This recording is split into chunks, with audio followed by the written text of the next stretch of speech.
नमस्कार मित्रांनो, आज आपण बुद्धिझम फॉर बिगिनर्स या पुस्तकातील अध्याय 13 समजून घेणार आहोत.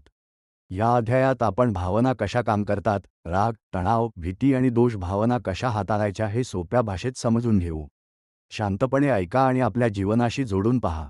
आपल्या आयुष्यात भावना खूप महत्त्वाच्या असतात, पण सगळ्या भावना सारख्या नसतात.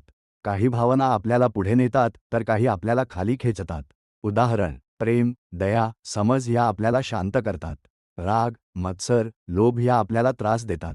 आपण अनेकदा असं म्हणतो की माझ्या भावना माझ्यावर कंट्रोल करतात, पण खरं म्हणजे आपण त्यांना ओळखू शकतो आणि बदलू शकतो. उदाहरण: जॉबमध्ये कोणी तुझ्यावर टीका केली लगेच राग येतो, पण जर तू थोडा थांबलास आणि विचार केलास सिच्युएशन बदलते. मित्रासारखं सांगतो, भावना थांबवायच्या नाहीत, त्यांना समजून घ्यायचं आहे.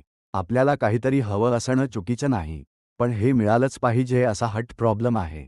उदाहरण: मला चांगली जॉब हवी आहे, ठीक आहे. ही जॉब मिळाली नाही तर मी संपलो, प्रॉब्लेम सुरू. अटॅचमेंटमुळे मन शांत राहत नाही, सतत चिंता राहते, समाधान मिळत नाही. उदाहरण: तुला एखादी गोष्ट खूप आवडते, पण मिळाली नाही तर दुःख होतं. मिळाली तरी अजून हवी वाटते, पण जर तू थोडं सोडलंस तर तू त्या गोष्टीचा खरा आनंद घेऊ शकतोस. भीती आणि तणाव बहुतेक वेळा अटॅचमेंटमुळे येतात. उदाहरण: पैसे कमी पडतील का, जॉब जाईल का, लोक काय म्हणतील. जितकं आपण धरून बसतो तितकी भीती वाढते. तणाव कधी येतो? जेव्हा आपण सगळं कंट्रोल करायचा प्रयत्न करतो, रियालिटी एक्सेप्ट करत नाही. उदाहरण: तुला खूप काम दिलं आहे, तू घाबरतोस, पण जर तू प्रायोरिटी ठरवलीस तणाव कमी होतो. आता गिल्टबद्दल, आपण चूक केली की आपण स्वतःलाच दोष देतो. पण चूक मान्य कर, सुधारण्याचा प्रयत्न कर, पुढे जा. स्वतःला सतत दोष देणं काहीही बदलत नाही.